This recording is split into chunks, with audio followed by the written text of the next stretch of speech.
Hi, Beyond listeners. You're listening to the Beyond podcast. I'm your host, Dr. Flora. I have a very special guest today. It is my husband, Sanjay Sinha. You guys know all about him if you've been following me on Instagram. I've obviously alluded to being married to medicine plenty of times here on the podcast. But here he is in the flesh, Sanjay.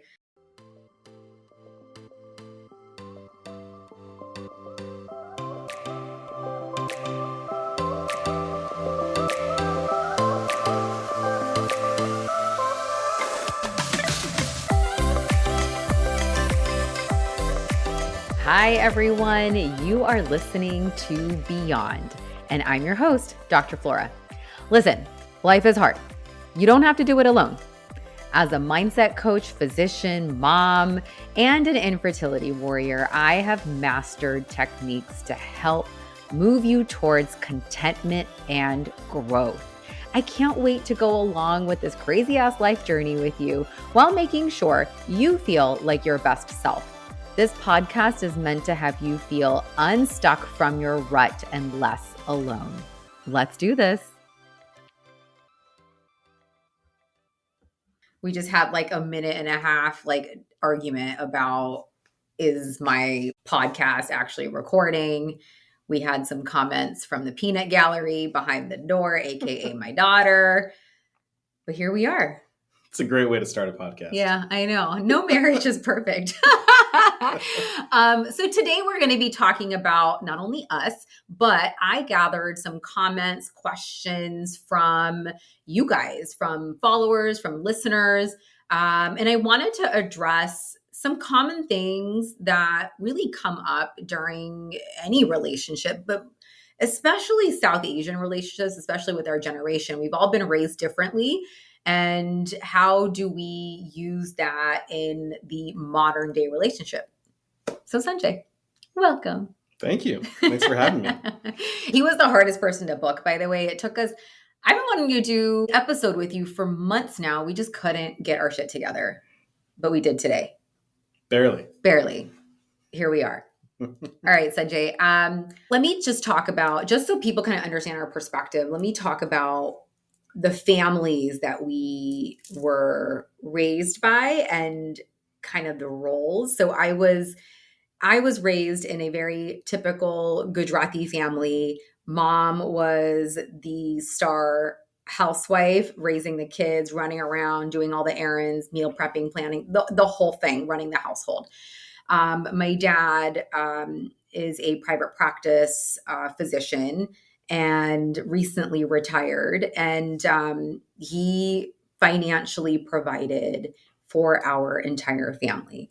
And I think Sanjay's upbringing was slightly different from like the stereotypical Indian traditional family. Yeah. So for anyone who's met my mom and dad, that's kind of clear from the beginning. My family motto was that if mom wants something, it's going to get done. So let's go talk to her, make sure she's in a good mood and we can get things done. My mom worked longer than my dad. They both worked the entire time until they both retired. Everything in the house was, in that time, kind of split 50-50. My dad taught my mom how to cook, and they would cook and they developed, and they would, who was making dinner tonight, because they both worked, went back and forth. Tasks, things to do. My dad was the grocery shopper. He loves, still does. This day. We will lose him in the grocery store. We should not be sending dad to the grocery store alone. He loves it. Yeah. Yeah. My mom, I think we used to joke because my mom would go to a grocery store. We'd know she went to a grocery store because she would get Bing cherries and spend twice the amount. My dad would be like, "Why are you buying cherries right now? They're twice the amount." And so it was a very different, I saw from the very beginning that, both parents are taking part in raising us, both parents taking part in the things of the day, the chores. Yeah, less stereotypical, things. I think, which I think worked well for us because we didn't have to rewrite expectations or unpack these stereotypical. I'm going to talk about how we met. Okay. We have two very different stories, but only one of them is correct. We met sophomore year of college through a dance team that me and my roommate wanted to start. We had formulated an Indian Garba Ras dance team our freshman year. And then moving forward, we were like, oh, we should have guys in it too. It was just all girls the first year. And funny story, I had heard about Sanjay even before college. So we both went to high school in Phoenix, different high schools. And I had a friend at the time who was obsessed with Sanjay. She was in Habitat for Humanity, and that's how she had met Sanjay from a different school and just had the biggest crush on him. Again, I never met him, just had heard about him through this person in high school. And then in college, my freshman year, before I met Sanjay, a previous high school classmate was like, oh my God, you should meet this guy in my dorm. His name is Sanjay. He's amazing. I think you guys would get along. I was in my feels my freshman year, was going through my own stuff. So I'm like, you know what? I don't want anything to do with any boys, no boys. And so then sophomore year, when we were looking for guys to join our dance team, one of my very good friends and previous dance team member of my freshman year was like, I know the perfect guy. He is amazing. He's a big personality. He dances. I think you guys would get along really well. But either way, I think he would be a great addition. And in walks Sanjay. And my first impression wasn't the greatest. This is harsh. This is harsh. In walks Sanjay with his Birkenstocks, Yep. which are now cool, by the way, Exactly. because we're old and we need foot support. But when we were in our 20s, no one wanted Birkenstocks. Fashion before your time. No, we were like the platform rocket dogs. You guys remember that back in like the early 2000s? Anyway, I diverge. Yeah, and then he was also wearing a scarf. We were in Arizona, by the way. Like no one needs a scarf. And then actually, no, you flaked out our first practice. You had a quote unquote headache. And I'm like, oh my God, this guy is totally unreliable. That was my very, very first impression. And here we are 20 plus years later, married, having a family. Out of love. Yeah, so that's all true. I'm not going to lie. Yeah, see? But I got to tell you, my first actual memory of you was when you tried to kill us in a car. I was not driving. Sure. But it was on my birthday. So what you didn't know is I had heard about you from other friends. And my roommate at that time, we were walking towards the gym. And we were crossing the street. And your friend, who will remain nameless, Keitha, pulls almost kills us and stops in front of us in the street, saying, hey, Sanjay, it's Flora's birthday. Why don't you come and say happy birthday? Clearly trying to matchmake it. So she rolls the window down. I was like, oh, hi, Flora. Yeah. Happy birthday. And I get this on the phone. It's like, oh, okay. See you later. And then we walked off. Yeah. That was my first impression. I was talking to an auntie, like one of my mom's friends who was wishing me a happy birthday. Wow. God forbid word gets back to my mom that I was talking to a boy on the street. And so I couldn't put those two worlds together because back then, now I don't give two shits. Back then I did. It was, I had been burned before by just aunties in general who saw me on a date or who saw me wearing a skirt that's too short. I was such a good Indian kid too. So for any of the American the listeners, there is a network of nosy aunties in most communities, but we're going to talk from the South Asian perspective. And there's so much pressure from the Indian community to be perfect, right? And so whenever there is a sign of weakness or a sign of slippage, it spreads like wildfire, the gossip, the stories. And of course, most of our parents believed the gossip. And gossip being that she's seeing a boy and is getting distracted from studies. I know. Cannot do that. I was 20 years old. I mean, God forbid I spoke to a guy. Anyway, that was the reasoning. But anyway, so let's fast forward. We met in college. Yep. We started dating. We went to medical school together. We matched into residency in California. We got married somewhere in between. We got married after medical school, then moved to California together. We grew up together. I mean, our 20, I am not the same person that I was when I met Sanjay. Sanjay is, his core will never change. His core is beautiful. So I know if that changes, we're in trouble. But I know we both had to change to kind of meet each other in the middle. What do you think some hardships were? I mean, people think our relationship is perfect because we've been together for so long. And as a coach, I obviously draw from personal experiences, but what do you think some hardships were? Let's start with our transition from college to medical school. We were, early 20s. Still a growing time for us, but lots of pressure to do everything and be everything. Yeah. So I never thought I was going to get married as young as I did. That's the biggest thing. 26 is when we got married, which sounds like we were babies. So I think I kept delaying it. I kept saying, let's just keep dating. Let's keep dating.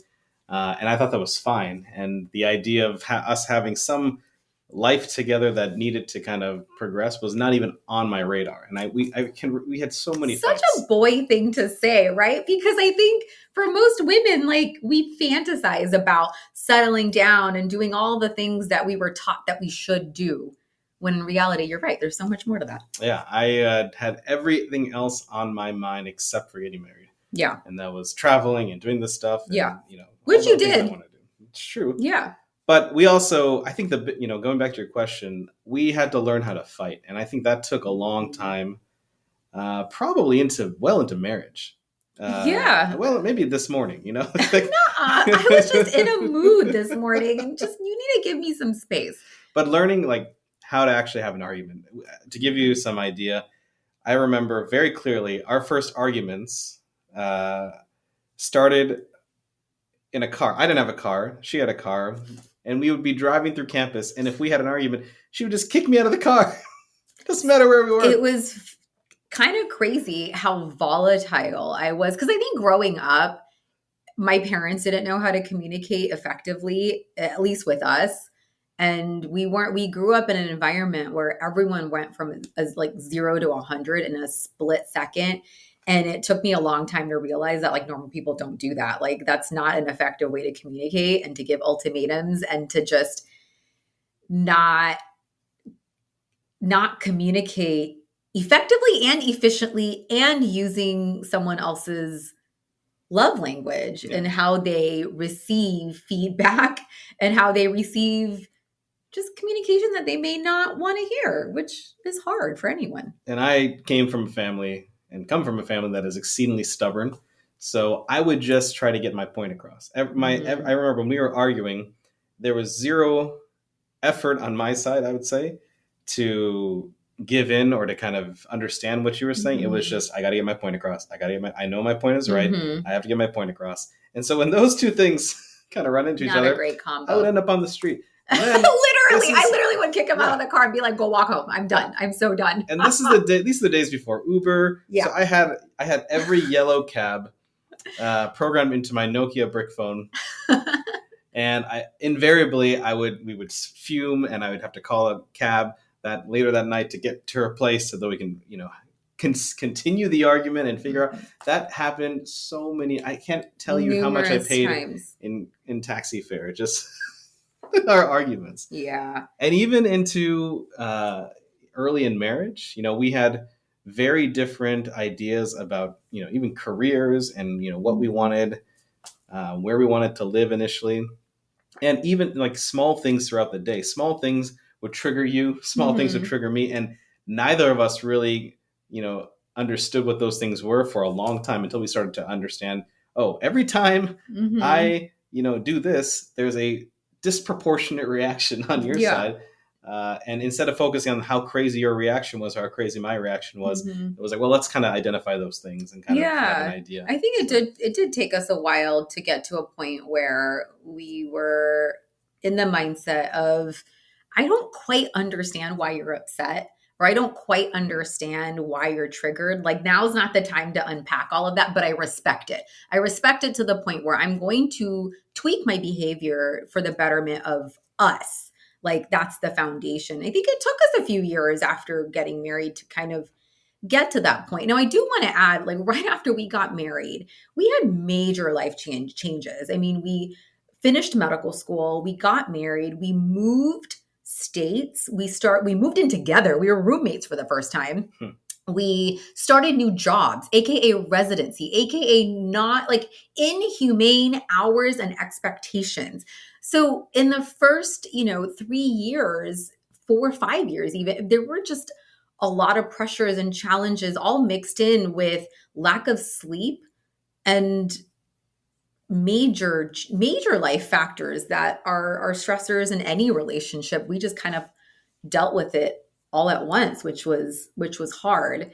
I think other pain points were, at least for me, insecurity. Like I was such an insecure person when I met you that everything I mentioned, I was alluding to Sanjay's core, and his like core values have never wavered. His core personality has never wavered.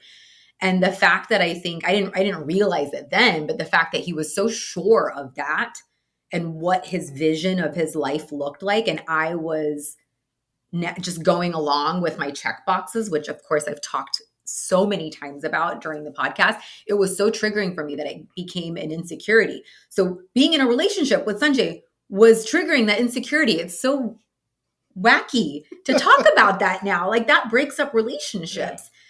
But we kind of stuck it out through all the craziness. It's kind of nuts, to the point where I think not only am I a more secure person now, obviously, but I think talking about it and having someone understand that I don't look at life through rose-colored glasses. Like I am not an optimist. I used to be a very severe pessimist, which hurt our relationship. And Sanjay is like this crazy optimist. At least he used to be. Yeah, crazy. I mean, extreme, right? I was the extreme pessimist, and Sanjay was the crazy, like the. I keep saying crazy. Keeps saying crazy. Yeah, still Freudian. I was the extreme pessimist, and you were the extreme optimist. And it just, anytime you were trying to lift me up, it just didn't work because I couldn't see the positive. Anytime I was trying to explain to you my side, it was hard for you to see because you're like, why don't you see the positive? I think over the years, we've kind of met in the middle. I count myself now as a realist. I think Sanjay is a more realistic optimist, which I think works better in life in general, not only with relationships. But I think that was another pain point very early on into our relationship. But yeah, I think we've learned to have conversations without blame and without judgment, which is a very difficult spot to get to. Yep. I'd also say that it doesn't happen every time, right? I think that we, more recently, I'd say in the last 4 or 5 years, I feel like we have gotten better at having less of the conversations where it starts with blame or it starts with, or if we do, we catch ourselves. And it's kind of like, okay, we can't do that. So, because before that didn't happen. Before it was just like, when we would argue, when we would fight, it would just be like word vomit of all the things, and then my word vomit of all the things. And then we would obviously come back and be like, okay, 90% of what I said was just anger, hate, just things coming out. And so avoiding that part of it has actually made more efficient. Arguments. Yeah. I think our fight more efficiently. Because, I mean, if you think about it, and this is a pain point of so many couples, especially South Asian couples. Half of my clients complain about this, is that they feel like, and all of my clients have been women so far, but they feel like they are carrying this like stereotypical gender role of the female partner, where traditionally, in how most of us grew up in our South Asian immigrant households, mom did a lot of, or the woman partner, the female partner did a lot of the household chores, organization, cooking, cleaning, all of the, traditional housewife work, which is the hardest job in the world. And the male partners, worked very hard to financially support the family. And those are two very distinct, clear roles. And in the modern day society, that doesn't work. Like women can't work full time and take care of the household and bear children and do all the things that we are quote unquote supposed to do as a good Indian girl, while the men work, come home, eat, poop, sleep. Like that's just such a simplistic role, right? It just doesn't fit in our modern day society. But there are so many couples that are still have that ingrained gender role, and it's frustrating, it's overwhelming, and I think it puts people in kind of sensitive situations and it builds resentment. I think that was another thing that we had experienced, that because we weren't communicating effectively, and because I think both of us fell into this trap where we just, because we were in a relationship, we expect the other person to just know what we're thinking, know why we're upset, know what to expect for everyone's, like for our birthdays, like all these like expectations, where in reality, we're human and we change. And it's unfair to expect someone to be a mind reader, no matter how close you are, no matter how many years we've been in a relationship. Yeah. And it's a very common mistake. I think going, not to belabor this, but the resentment aspect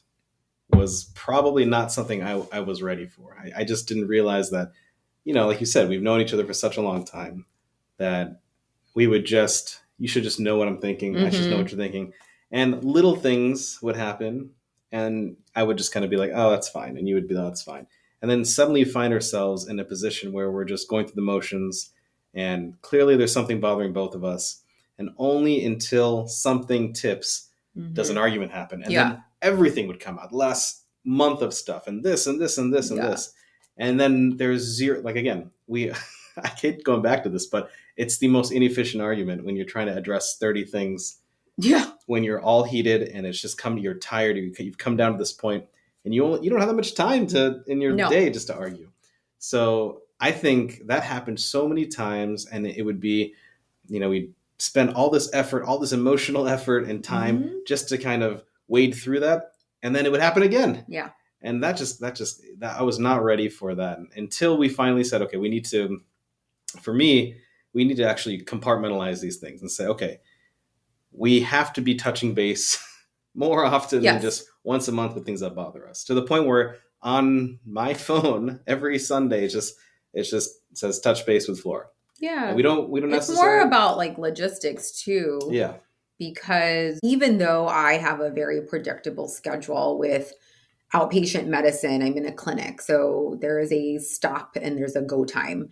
With Sanjay's field, he's a interventional pediatric cardiologist. Try to say that 5 times fast. So he does procedures, emergency procedures in most of his cases, on little babies.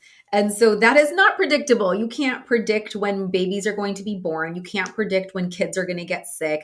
There are multiple patients that have undiagnosed disease that Sanjay does have to run to the hospital. And there's no stop time. Like, it's not like, he clocks out at 5 p.m. If he's in the middle of a procedure, like, I don't know when he's going to come home. So it was a big adjustment for us to get on the same page. Yes, I understand that he has unpredictable hours. Yes, he understands that I'm the opposite, but we still got a household to run. We still have a child to raise. And notice how I say we. There are so many clients that I have and so many followers that I have that as females, take ownership of everything. Like, I have to go, and I do this too. I tell Sanjay, I have to go get groceries. I have to do the dishes. And he's like, why can't I just do it? Why can't I take that off your plate? Like, it is a we problem. Running a household is a partnership. It is not a one versus another. Another thing we learned is that it's not always going to be 50-50. That is an impossible expectation. We're constantly moving that marker back and forth, but it is a partnership, hands down. And it's not, and a partnership, I also want to add, is not one person delegating. I'm sorry, what was that? Can we say that closer to the mic? One person delegating. I think this has been a recent development in our relationship, where it has taken some time for me to verbalize expectations, because I am the primary person kind of running the household. Because it is a partnership, I should not be just giving you lists. I like how careful that was. But on the flip side, I think you expected it too. Like, give me a list of what to do, when in reality, delegation or making up that list is also work. Yeah. Like planning, meal planning in itself is a whole different task that I usually will set aside time for. And if I don't do that, I don't know what list to delegate to you. Right. Like, it's just, there's so many steps to that I think some people just don't understand until it's explained. Yeah. I know, we have a dad's thread in our community, and we talk about all this stuff, and all these things come up. But my contribution, I felt, to de-stressing your list of things was to say, I'm very good at getting things done. Yeah. Give me a list, I'll get it done. Mm-hmm. And I think that does help from a logistics standpoint. But like you said, there are times where I'm doing all the things. I'm killing it. I'm taking care of the list. I'm doing this.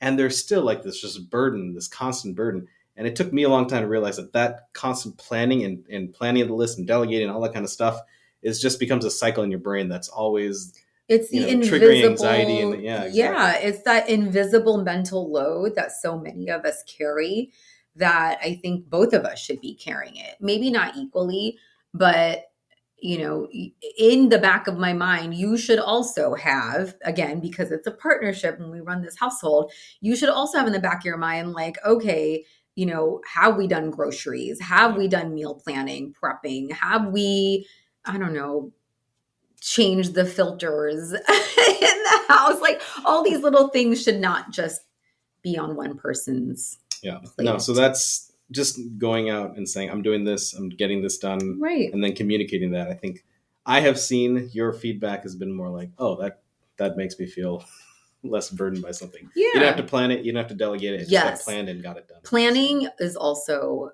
it's heavy and it's time consuming. And when partners are running around doing 5 million things, everyone's bandwidth automatically decreases. The more kids you have, the less bandwidth you have for yourself. And so it all of that kind of put together adds up. So yeah, sharing responsibility, sharing expectations is important. I think, it makes me feel at peace and at my happy place when I come down to a clean kitchen, a clean living room. And I don't mean like deep clean, I mean tidy.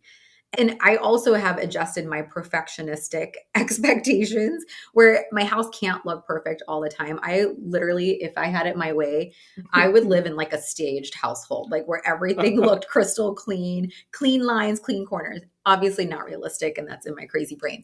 But adjusting that, but also adjusting, everyone else's expectations that look, it really does bother me when there's clutter everywhere. I feel overwhelmed. I actually do get anxiety when there is clutter in every single solitary space of the home. So if we can each take our own space, like Gia, her room, all three of us, the living room and the kitchen, like that helps everyone feel a lot better. I was just saying this to Gia, that we decluttered her entire playroom and it was just nasty. I'm a declutter. I love throwing shit away. Like, that's just, if someone can't find something, they always come to me because 90% of the time it's thrown out. If I see it and it's been there for months, clearly there is no need for it. So it's going into the trash. That being said, I asked Gia, like, doesn't it feel so much better that like you know where things are and things are decluttered? And she's like, yeah, I guess so. And then I also explained to her, you knowing where your things are decreases the amount of questions coming to me and your dad. And so I'm like, when me and daddy aren't focusing on where your things are, when we're not playing with it, when we aren't involved in like your slime kit and your accessories, like when you ask us, you're taking time from whatever we were doing and in order to help you. And so I think that's where my decluttering organization mindset comes from, because everyone's less stressed when you can find things. Just makes sense in my head. Another pain point, we kind of touched based on this, but a pain point for stereotypical gender roles, kind of to jump off of that, I had a follower who asked me to to cover this subject matter during one of the podcast episodes. So I thought this would be the perfect time. But mom guilt. And I had talked to a previous podcast guest, Paritha, who is also a life coach.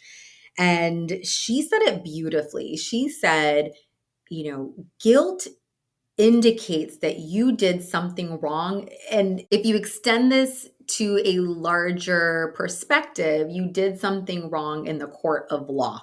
And so the way she phrased it is you should not feel guilty as a mom or a dad if you are choosing to do something for work over, being at home with your child, or if you're choosing to travel instead of being home with your husband or your partner. So I just thought that was such an interesting way to look at it. And so in response, this follower was like, I feel mom guilt all the time, even though I know I'm not doing anything wrong. And she extended her conversation and said, furthermore, I don't think dads feel dad guilt. Like, I don't think my husband feels guilty. I don't think that exists, or does it exist? And I remember talking to Sanjay about this, and you had a very specific answer. But one, let's just answer, does dad guilt exist? Absolutely. I don't understand how one could feel like it doesn't exist. And this is not just me. This is anybody. Again, like I said, we have a huge dad thread. When he says dad thread, this is a text thread within our community of the dads in our community who are, I would awesome. Say most of them are woke dads. Like they are with the times. They are modern mindset thinking. Right. So let me preface that. But okay, two things. One is that yes, it does exist. I think, a modern kind of take on that is that we have a certain amount of time in our life and a certain amount of time in our day.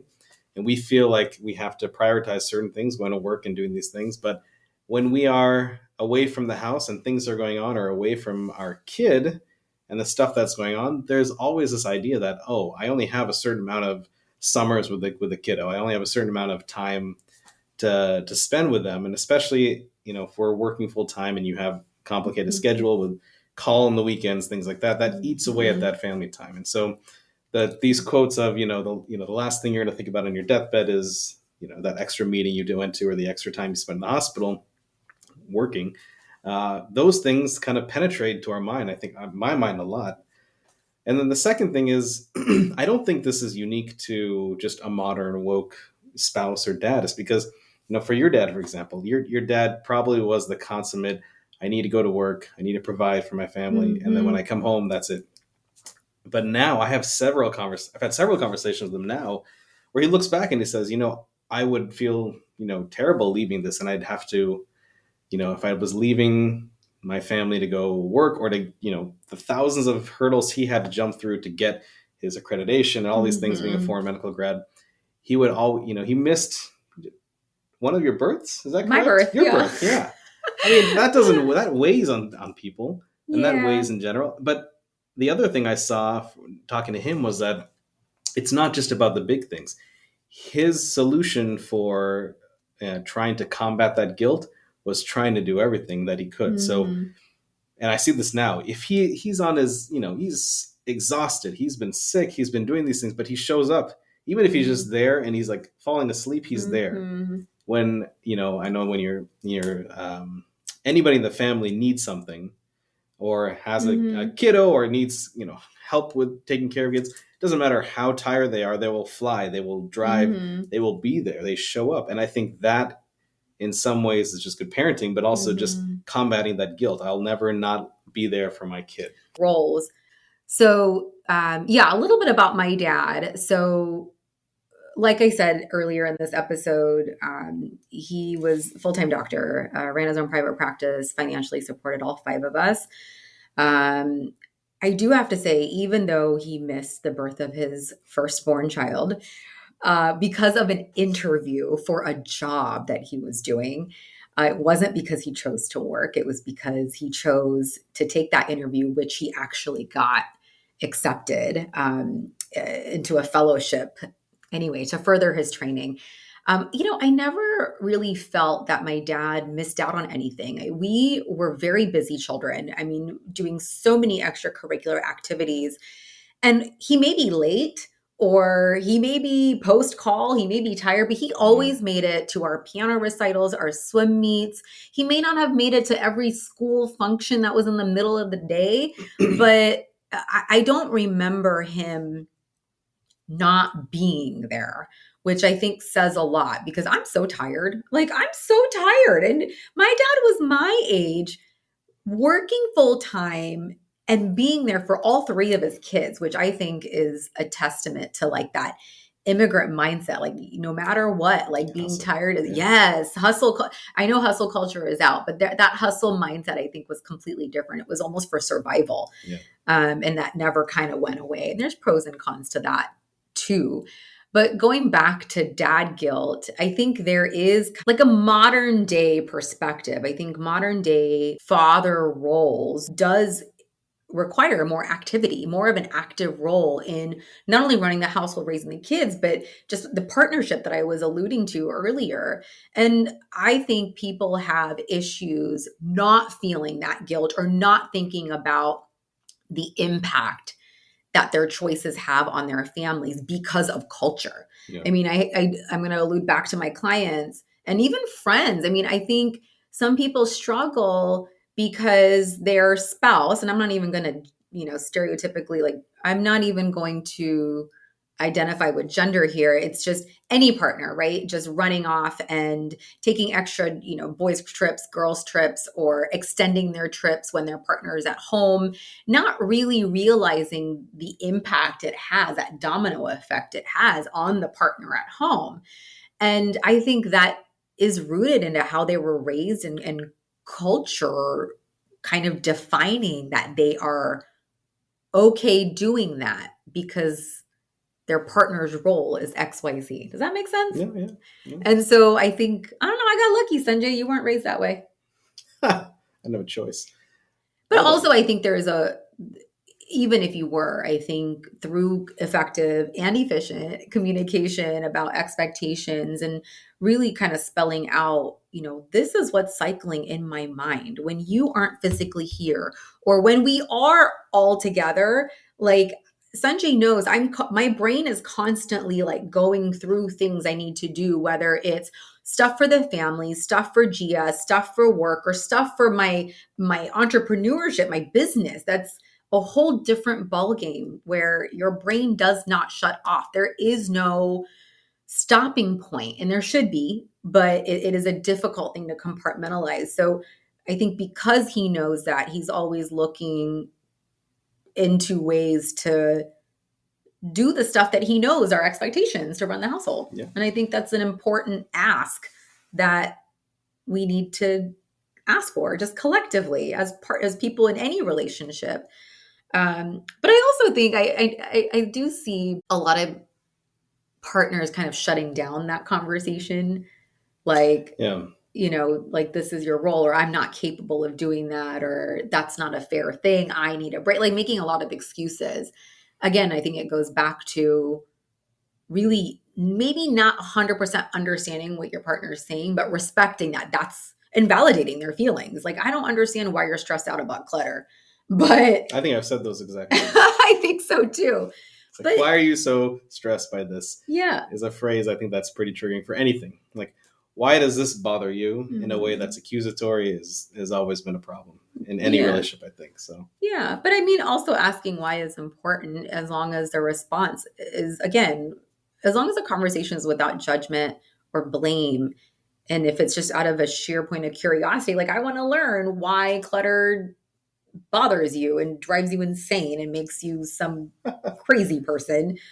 Now that you do know, again, it obviously doesn't bother you or Gia, but both of you guys, I think I'm going to include Gigi into this too. Even though as a 9-year-old little girl, she understands when I'm not feeling my best. And she also understands what to do to help contribute to getting my mood back to just normal mom versus the stressed out craziness. Yeah. What else do we have on our list, Sanjay, to talk about? So I'm going to couple on that. I think it's also huge to appreciate that, again, no gender roles, but in the other partner who might not be in that primary mode, you got to find something. You got to find some outlet, some thing that's not just, oh, I need to do my to-do list, take part in the house, because I think that's when resentment and things like that start to build up. Yeah.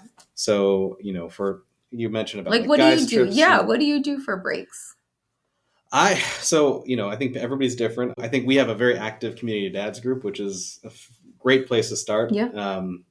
I love to cook. So yes, when people, I think in our household, when things are stressful in my world is when I'm just cooking and cooking and cooking and cooking. And she's like, the fridge is full. Stop cooking. Stop cooking. I don't like clutter, remember? No. Yeah. No, when I come home and Sanjay is outside grilling, I know like shit went down, whether it was that day, that week, that month, and he's hit his not breaking point. I think that's really extreme, but he's hit a point where he just needs to chill. And I think that's a very apparent and obvious thing that I think, yeah, you do you. Yeah, no, it's good. Cutting things. He likes to slice, dice.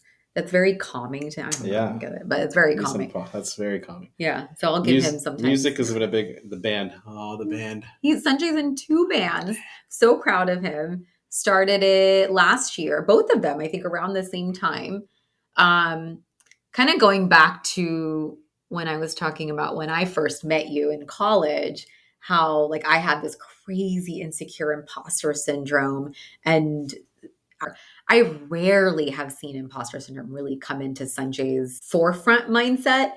Anytime he's feeling unprepared or less than, again, imposter syndrome, Sanjay does exactly what I tell clients to do. He educates, he prepares, he practices, and he does better within his realm because he knows he belongs wherever he has imposter syndrome. So I think recently the imposter syndrome came up again. I think apparently. So the background is I took part in a fusion music concert and with this group, and I played bass. And I suddenly looked around me, and every person I was playing with was not only just a professional musician in their world, but unbelievable and just wonderful people. But I sat there and I realized I haven't picked up a bass since college. And I did a lot. I played in a band, I played in jazz groups, things like that. But I came home every practice being like, I need to practice, I need to do this. And I just got in my head about it. And I remember talking to Flora and being like, okay, so how did this sound? What does it sound like? She's like, why are you so anxious? I've never seen him so nervous. And what I thought was so ironically funny, obviously not in the moment when I was actually anxious about it, but I'm like, you're a goddamn doctor. Like you are saving baby lives and doing this as a quote unquote side gig. And yes, you are with professional musicians who do this for a living. Like you're comparing 2 very different things. The fact that you're even in this group and that they invited you and that they were so supportive. That was the biggest thing. I think that's what actually kind of made this better. Because in the particular item we were all developing a song or developing an idea to put forth and to play. And I just couldn't get my mind around it. I couldn't get myself to say, this is good enough. This is going to be a good enough composition. And I showed up to practice, and one of the guys was like, listen, you don't have to create something. Like, just bring an idea. Let's just figure it out. And when you realize that it's not the end of the world, and you're just there for the fun of it. All of us were there for the enjoyment of the music. That was it. And then that kind of disappeared. And all that did was kind of trigger this. Okay, I'm doing this for the enjoyment. I shouldn't be doing something that I'm just stressed out about. And then like that's what the neighborhood band is. That's 100% an outlet. All of us we live close together. We put together a band that's just a cover rock band. And the first 10 minutes, and this happens every practice, the first 10-15 minutes of the practices, everybody just kind of like, oh man, I really needed this week. This week was tough. Tell me about your week. It's almost like a therapy session, like a 10-minute therapy session. And then you just kind of wash yourself of all of that, and you get lost in the rock and the music, and you don't think about this at all. We start from 9 o'clock till midnight, sometimes. And then you finish and you're just like, that was incredible. And it just, that kind of an outlet for, again, for me, it's music, but having the ability to throw yourself into that in your 40s and just make that a part of your life, that's just been huge. And I was not, there was a time where I was like, I guess I'm just done with music and I'm done with this part. And it's just being a dad and working and being a husband and all that kind of stuff. But I think that's what we were taught, right? Like go through again, it wasn't only women, all of us, regardless of culture, we were all taught, go through these major life check boxes and live happily ever after, because then you're done. Yeah. And obviously some stronger than others, but we're not done. We still have the ability to evolve and grow and to delve into new things. Yes, we are lucky to be surrounded by other couples, parents who also are of a very similar mindset, because I think that group pressure can also take a toll on the choices that you make. But I think we attracted these types of people because of our intention and our purpose and how we are putting our best foot forward. And because of boundaries, like, look, if we don't vibe with the person, then I don't care who you're friends with. We don't have time to spend on you and to waste our energy just to feel drained after our interaction. And I think we are both on the same page when it comes to that, when it comes to any relationship. And if it's, he gets along with one partner and I'm, everyone's cordial, but if I don't completely vibe with the other partner, then he makes plans separately. I make plans separate. Like it's just, I think we have to be on the same page. Right. Otherwise, we're inviting different energies into the household and into our lives that may not quite align with our purpose and intention. So I think we are also doing that because I do hear feedback like, oh, you guys are so lucky to have, people like that around you. But we're not only surrounded by a one mindset type crowd. We got a mix of people around us. We just choose to hang out with people that make us feel good, that help us grow and be better people and delve into different things like music, right? And still be supportive. But I think part of that also is community, but being able to to prioritize that, right? Yeah. Like I said, before a lot of things, I was just like, this is life. Throw myself into work, throw myself into the family. And all of this colorful stuff that was a part of my past wasn't really at the forefront. And I would say, thinking about this, I would say the turning point was watching you. I think when I saw you pivot from, just that whole predetermined path and say, listen, I want to develop this business, this podcast, this coaching, it was completely foreign to me and to any of us. Still foreign. And but to see you kind of pivot and say, I'm going to take this new thing on. Yeah.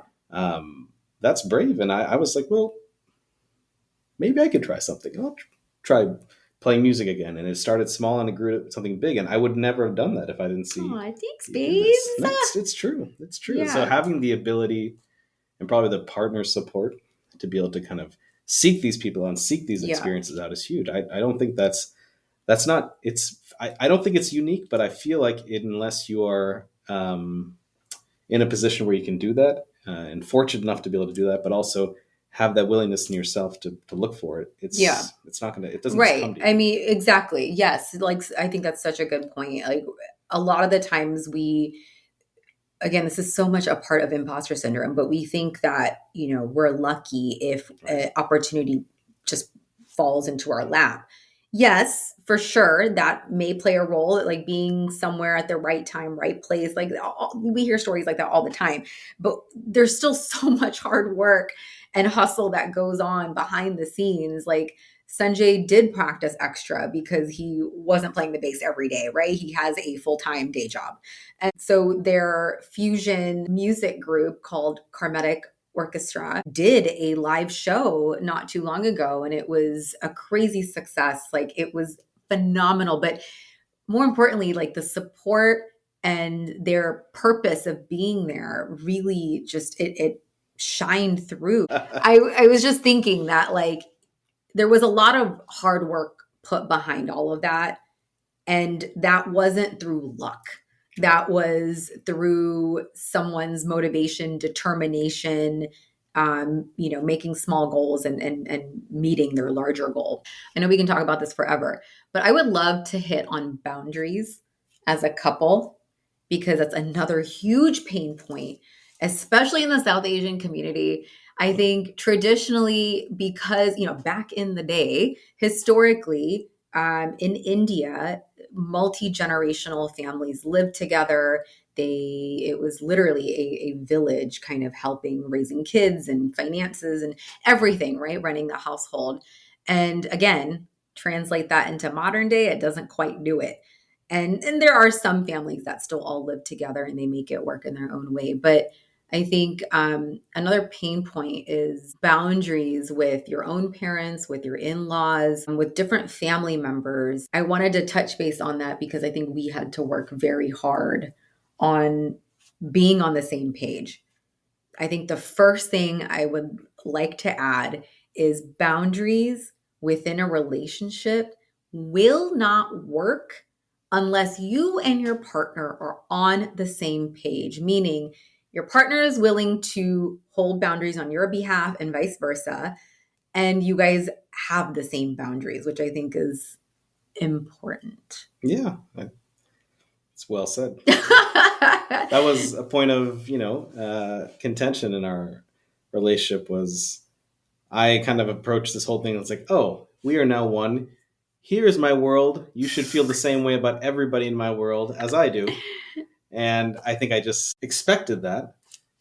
And when it didn't happen, you're disappointed and not respecting the fact that, well, just because I and this person have one relationship that you won't, you're not going to share that same thing. Yeah. Let me just also say that we each have wonderful relationships with each other's parents and siblings and so on and so forth. So I don't think we've had to sacrifice that.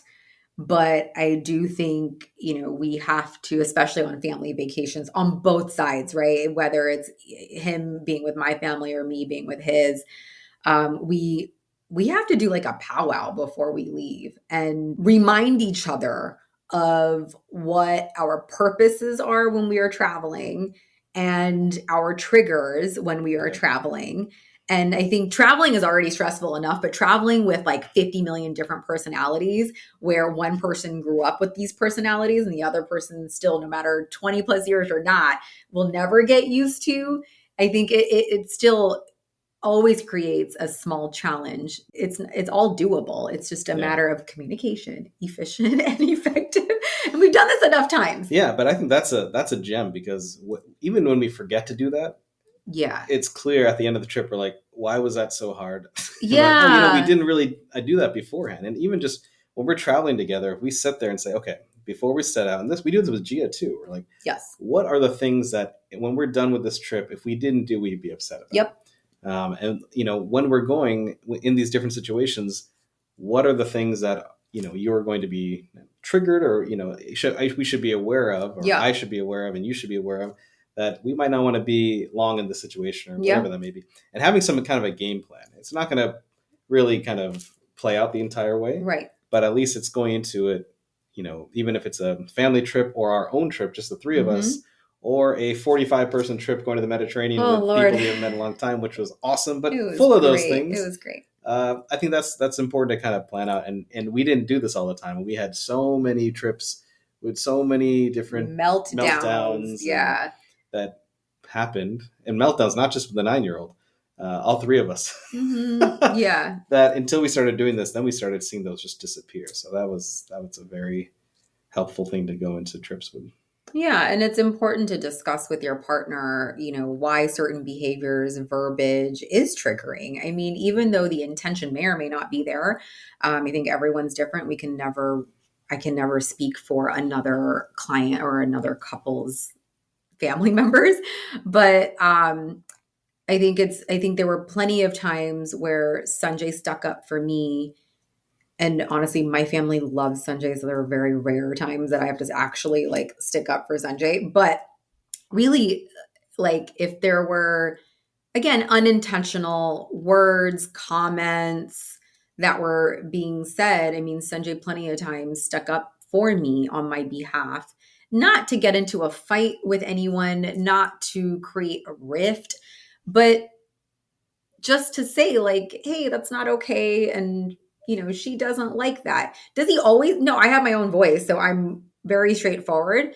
But I think sometimes, we do choose our battles when it comes to our extended families because, again, big picture, 50-foot view, they are here, they are with us, we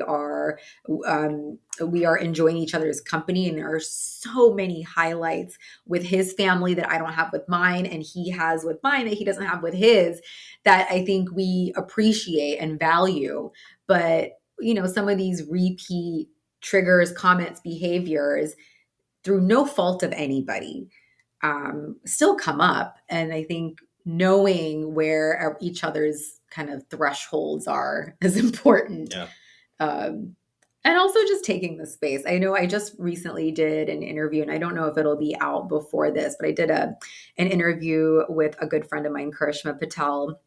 And she asked me, she's like, okay, you came back from this like 45-person crew, was all of Sanjay's mom's side of the family. And we spent 7 to 10 days together.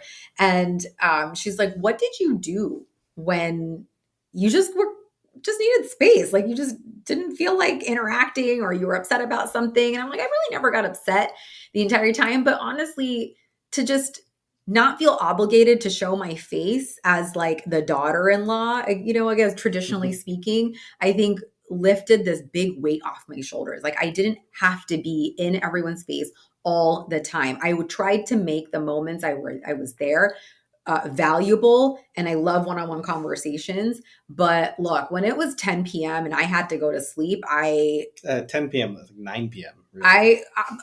Me getting my sleep, I think during this trip, it saved me. It saved my mental and physical health, that I still would do it again. I would still peace out at 9:30, even if I had the option again, to get just some rest and some alone time.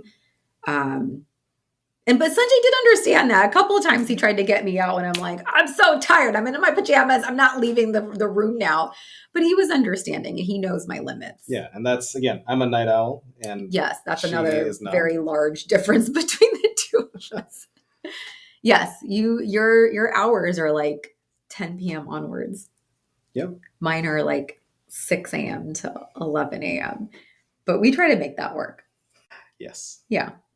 Well, I think that's it. I mean, we can talk forever, obviously. But Sanjay, thank you for taking the time out of your busy, busy, busy Sunday. Bass won't play itself. I'm just saying. He also just like cleaned and redid the entire backyard by himself, because I'm not an outdoorsy person, but I like to enjoy. So he did that for all of us. But that's been his project all weekend. And that's why I had to tell him to shower and look normal to be on a podcast. But thank you for listening, everybody. I hope you guys got some gems about communication, about imposter syndrome, about holding boundaries as partners, and about, the fact that no relationship is perfect, no matter what it looks like on the outside. Remember, you are always seeing highlights, even in real life, highlights on Instagram, highlights on social media, yes. Highlights in real, you're only seeing small snapshots of someone's life. There is a lot of hard work, consistency, persistency, practice, discussions that is required to make a relationship successful. And there's no such thing as a perfect relationship. But for those of you who are struggling with resentment, struggling with communication, struggling with feeling this invisible load and feeling like your partner doesn't understand you, I hope you try some of these communication tips for an effective and efficient communication with your partner to slowly improve. Remember, this is a stepwise approach. And if you need a coach, I am here. Thanks for listening, everyone. I would love to hear your feedback. Go ahead and send me a message on @the_beyond_podcast on Instagram, or you can email me. All of the information is in the podcast information site. All right, we'll talk to you later. Bye. Bye. Thanks for having me. Thank you so much for joining and spending your precious time here with me. As someone who prioritizes her energy, I am so grateful that you chose to spend yours here. To help me help you, please take an extra 30 seconds of your time to rate and review the podcast on your listening platform. For more tips and a behind-the-scenes look into my life, follow me on Instagram at Dr. Flora Sinha. That's Dr. Flora Sinha. Finally, connecting with you truly fills my cup. So DM me on Instagram, email me at florasinhamd@gmail.com, repost if you love this episode. I love hearing from you. I am so grateful for you and cannot wait to be back for the next episode. Bye.